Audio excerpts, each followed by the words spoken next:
Today's headlines brought to you by Malabar Gold and Diamonds. World peace mission charity housing പ്രോജക്റ്റിന്റെ ഭാഗമായി നിർമ്മിക്കുന്ന ആദ്യ ഭവനത്തിന് മാർത്തോമാ സഭയുടെ തിരുവനന്തപുരം ബിഷപ്പ് അഭിവന്ദ്യ ഡോക്ടർ ഐസക് മാർ ഫിലോക്സിനോസ് തറക്കല്ലിട്ടു. കേരളത്തിലെ 14 ജില്ലകളിലും 10 വീടുകൾ വീതം 140 വീടുകളാണ് പണിത് നൽകുന്നത്.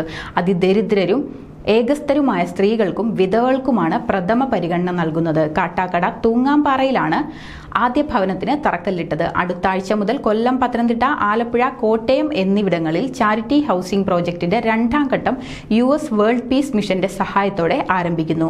World peace mission chairman doctor Sunny Stephen, charity mission director Shri Philip Joseph, Siji Philip, സംസ്ഥാന general secretary Shrimati Beena Ajith, executive member Ushasree Menon, project manager Vimal Stephen, യുവ സംവിധായകൻ ഷിജു സാഗര എന്നിവർ പങ്കെടുത്തു. വേൾഡ് പീസ് മിഷന്റെ 30ാം വാർഷികത്തോടനുബന്ധിച്ച് വിപുലമായ പദ്ധതികളും പരിപാടികളുമാണ് ക്രമപ്പെടുത്തിയിട്ടുള്ളത്. ആരോരുമില്ലാത്ത സ്ത്രീകൾക്കും അഭയവും വിവിധ ചെറുകിട പദ്ധതികളെക്കുറിച്ചുള്ള പഠനവും പരിശീലനവും അതുവഴി സ്വയം തൊഴിൽ കണ്ടെത്തി സമൂഹത്തിന്റെ മുൻനിരയിൽ ജീവിക്കാനുള്ള വഴിയും തുറന്നു നൽകുന്നു. This news reel is brought to you by Malabar Gold and Diamonds.